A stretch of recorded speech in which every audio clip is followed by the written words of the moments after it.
then tell me, Sean O'Farrell, where the gathering is to be. In the old spot by the river, right well known to you and me.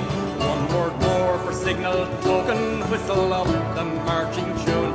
For your pike upon your shoulder by the rising of the moon. By the rising They say democracy is failing. In hard times, times like these, we need strong, decisive leadership. They say Ireland, our republic, long fought hard for, is under threat. Well, what if I told you? Buried in our past lay a story to the foundation of that very republic, of bravery, sacrifice, and suffering like you wouldn't imagine. A story set long before the 20th century and the battles of the Easter Rising, when heroes sang names like Wolfetone, Father Murphy, McCracken, and Fitzgerald, the men and women who started this fight that wouldn't be won for more than another 100 years in the name of a republic for the people of the island. A story fundamentally built on finding the common ground necessary with even past enemies to unite and navigate the hardest times you could ever imagine. The story of the United Irishmen.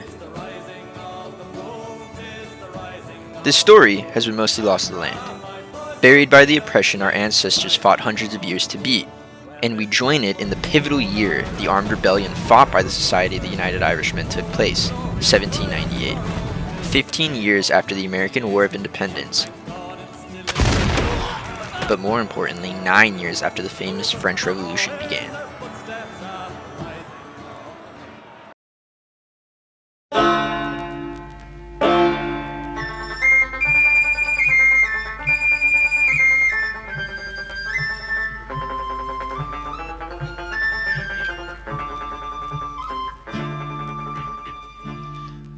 The people of Ireland in the years before this point had, like the Americans under the same oppressors, been treated horrifically by the English Crown and Royal Administration. My name is Will. I've been a tour guide here at the National Civil Rebellion Centre for about 5.5 years now. So prior to the rebellion, you have your general sort of, it almost sounds cheesy, but just a general lack of rights. Yeah. Inequality. I suppose oppression can come through in many forms.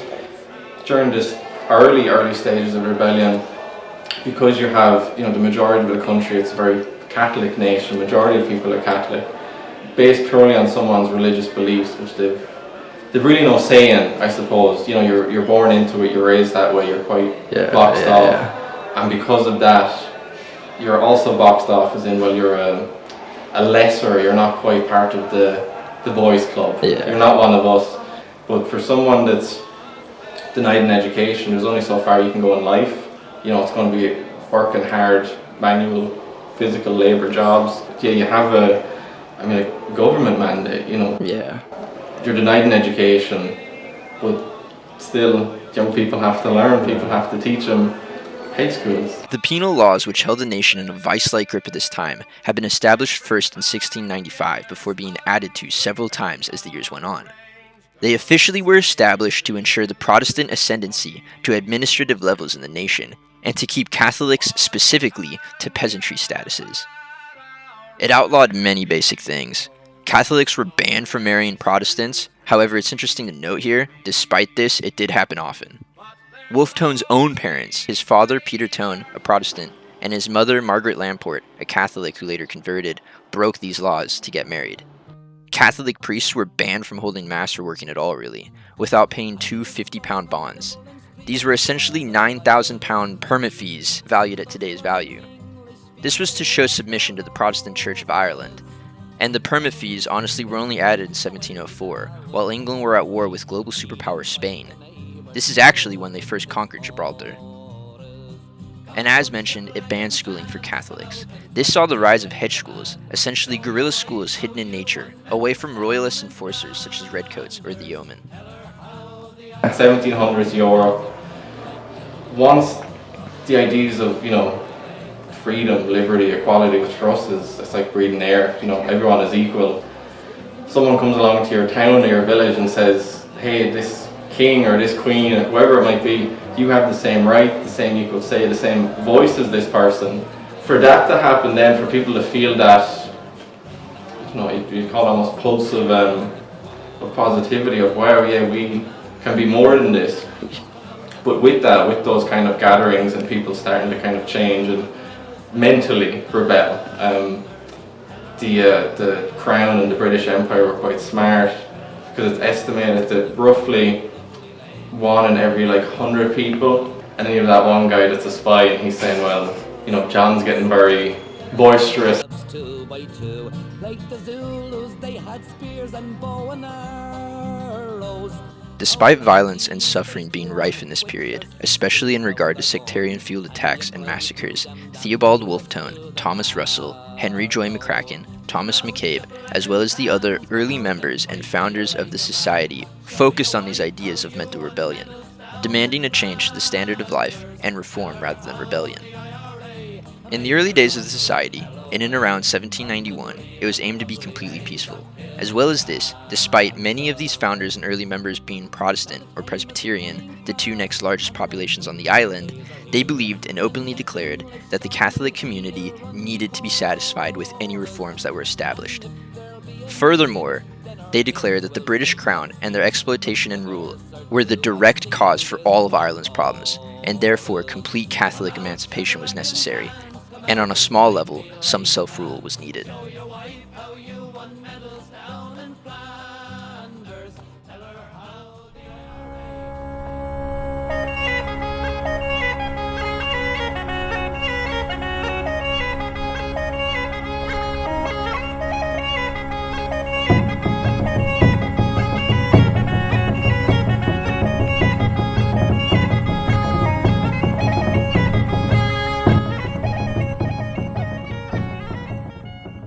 As the years passed on towards 98, and the revolutionary armies of the First French Republic under the command of General-in-Chief Napoleon Bonaparte, and organized by Le Directoire, made war with the kingdoms of Europe in the War of the Second Coalition, were specifically a coalition of European monarchies led by Britain, Austria, and Russia, and including the Ottoman Empire, Portugal, Naples, and various German monarchies, battled with France, mainly to stop the expansion of the French Republic and to restore the monarchy in France. This patience for peaceful reform began to run thin.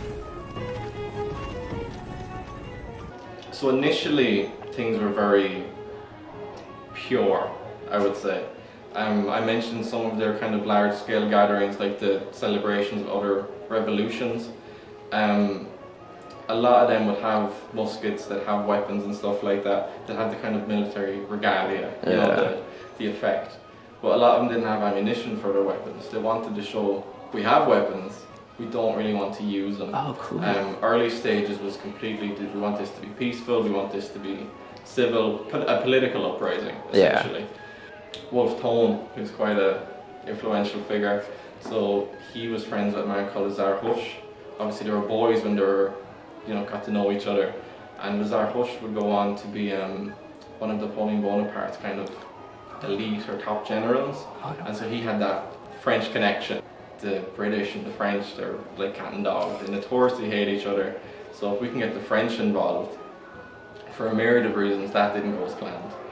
And again, the British hearing about, well, we have Ireland here, these are kind of our people, for lack of a better word, and we've caught them in bed with the French, with the enemy, and they'd really smack down with the acts of torture and violence and burning,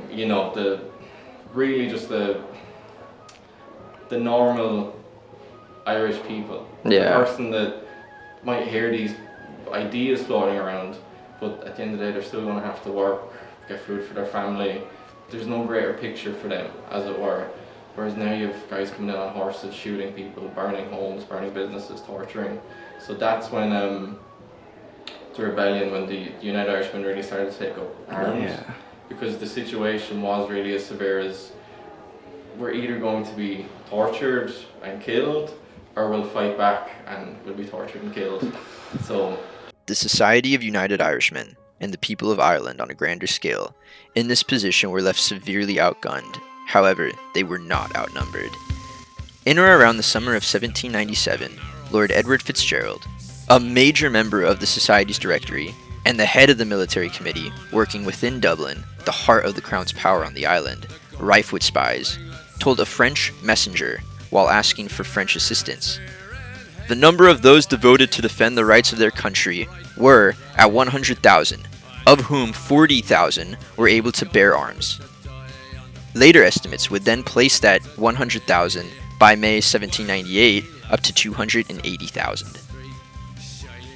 On the outskirts of Dublin, mail coaches were stopped by the United Irishmen and torched, while inside the city, the targeted killings of spies and loyalists kicked off the open rebellion of the United Irishmen. As the English crown forces, both fully governmental and organized legal militias like the Yeomen, commenced raids against spies in major cities like Belfast and Dublin, as well as just about anyone considered to be a rebel everywhere else in the country, massacres, tortures, and horrific violence ensued.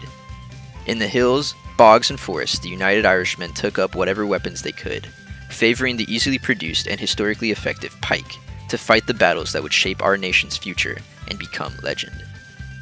Very, as you can imagine, not professional. They're not a militarized force. They've no military training. It's average people, completely average people. At the time, it was seen for women. It was taboo for them to fight, and it was just safer for women and children to accompany these groups of men.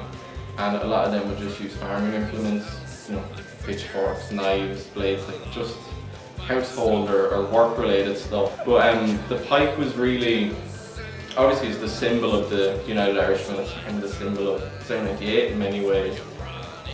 And what happened is blacksmiths all over, they would have these maybe 8-foot long kind of rods, big massive sticks, and they would make the spearheads, and that was your defence. Right. But it wasn't a great defence.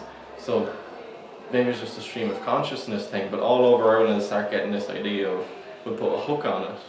So that a pike, if you look at it, is literally a spear with a little hook. Yeah. So if the cavalry comes through, you can hook the reins, and then you pull down the horse, because the horse is the poor animal can't, there's no autonomy there really. Yeah. And then you can kill the rider with the spear, and then you have his sword, his gun, his boots if you need them, and a horse. So it was really, that was a massive sort of, I don't want to say jumping stone for the rebellion, but when you go from I have a shovel and a spade and you have a cannon versus, well, I have a pike now, I also have your horse and I have your weapons, it was a nice kind of stopgap. Yeah. From really peasantry, very low level to a formidable force. Yeah. These guys can really do something here if we're not careful. Villages, towns, guerrilla warfare tactics on smaller troops.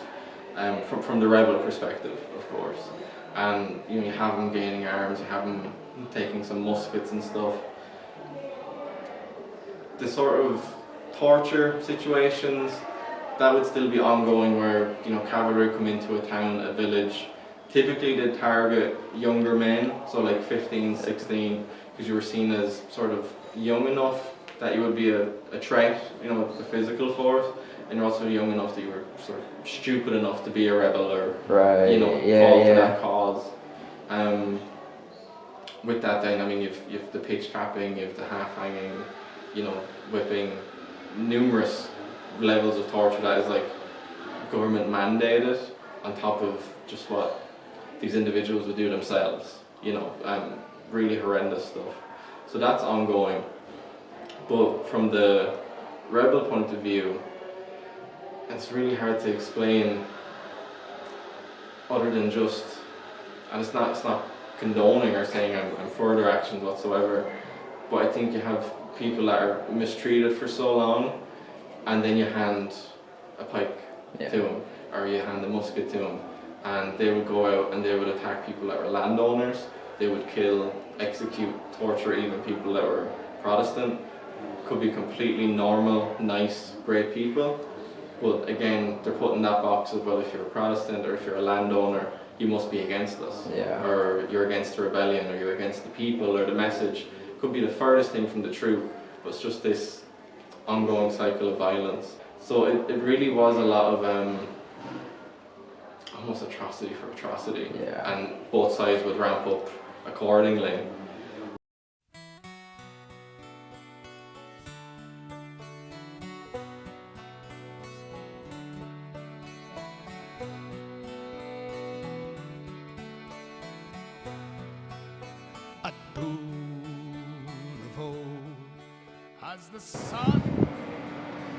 This is where the Dublin and Wicklow Mountains come into our story. A mountain range right at the doorstep of Dublin.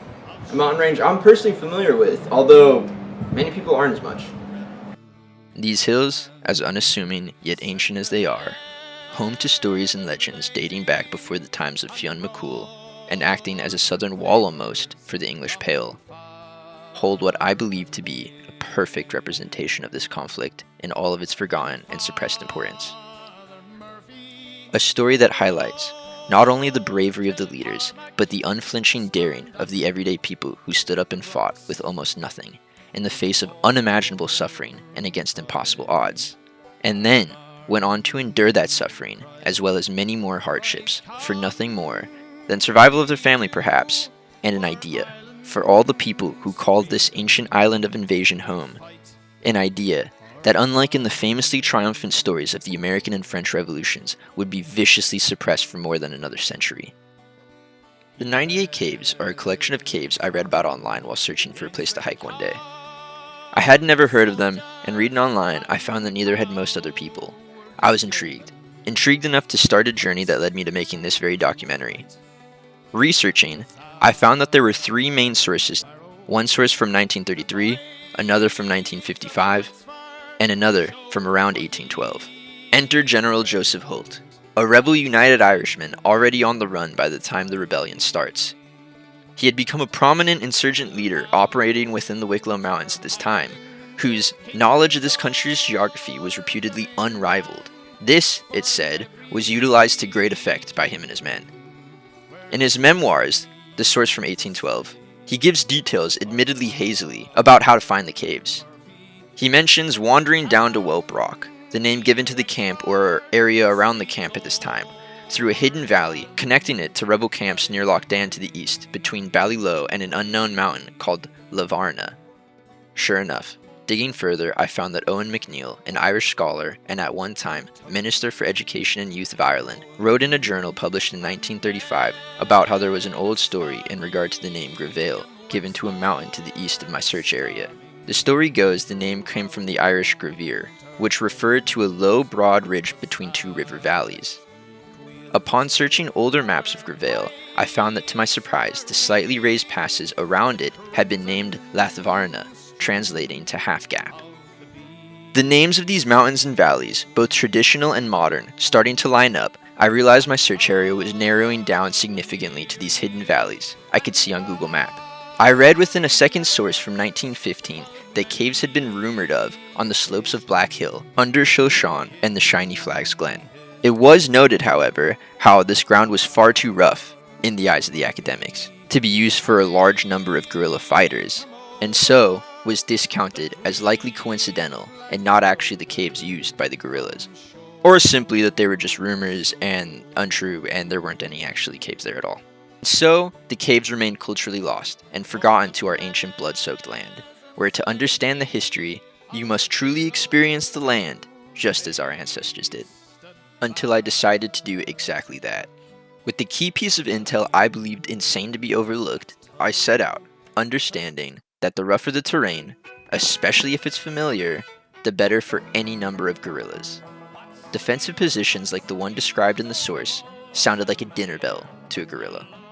You were telling me about the guerrilla fighting and everything that happened, and then you spoke about this area, and that was the first I had heard of this area and the 98 Caves. What do you think of the area as an encampment, knowing that the valley, obviously there was no lake in the valley, and knowing that English patrols were only really from Dublin, like way on the other side of all of these hills? So thinking of this area as an encampment, I think, according to the accounts there you were showing me, where they had about 1,000 people with like the rebels and their families and that, you'd have to obviously bite the bullet in terms of concealment when you're trying to house that many people and move supplies in and out and everything. You're trying to keep things low key, mix with the local population, which often does give you some cover, but with this rebellion in particular, where the British were actually just straight up massacring a lot of these people, so they had to seek the safety of being with the guerrillas themselves embedded in these camps. This area, the hill itself, would be an excellent defensive position for a big camp like that. And these little nooks and caves themselves here, like this one behind me, make an excellent sentry position to actually look out over the entire valley. There's some natural resources here that they could have used, like the stream down there. On our way up we saw the deer jumping around for food and that. It'd be pretty crap, but again, the defensive side of things and having your family there with you, at least there's that kind of comfort. Although having the two in the same place, it's like a refugee camp and a forward operating base in one. In that situation, with the pikemen being your main fighting force, everything you do is just last resort. Accepting the fact that you're probably going to die is like the main thing, but we're going to fight anyway, whatever. I'd say it would be that sort of situation where you're literally just, right, we're going to stand here and fight, let the families get out, but we're probably going to die, and if we don't die, well, they're going to, you know what they'd be doing to people, at that point, they'd be doing to the innocent people. Imagine what they do to you, a rebel, when they get you, Yeah, but yeah, it's true. That the battle of this hill, what actually happened? What was the end result of that like? They did, so the families were able to escape and set up a new camp. That's pretty hardcore to just be sitting, like that rock I was sitting in earlier, to just be sitting there with a pike and then see a bunch of lads come out of the forest with like firearms, you're kind of... And being like, it's time for battle. It's time for battle, and I've got probably the worst thing I could possibly have at this stage, Right, I'm dead, but I'm going to do everything I can in the moment to just, fight. And then hopefully our family gets out, and as you said there, some of the families did manage to escape, so that would have been worth it yourself. And I'm sure every young man who was a rebel, if their brother and sister and mother and daughters and wife and everything, if they can die in a battle on this hill, then it would mean that their family would escape, then it'd be worth it, Although many did not, Holt would survive the failed rebellion, eventually being exiled to Australia and writing his memoirs. He would leave Wicklow for a time after the camp at Wellbrock was cleared, advising his people to not travel to Vinegar Hill, as thousands of united Irishmen coalesced there for a decisive, massive battle which, after the Crown forces had surrounded them, turned into a bloodbath of a symbolic last stand, where it said that even the women United Irish, who were usually considered non-combatants, but rarely if ever treated with that respect, would take up weapons alongside their sons, husbands, and brothers to fight bravely till the bitter end. Oh, glorious day, when you fell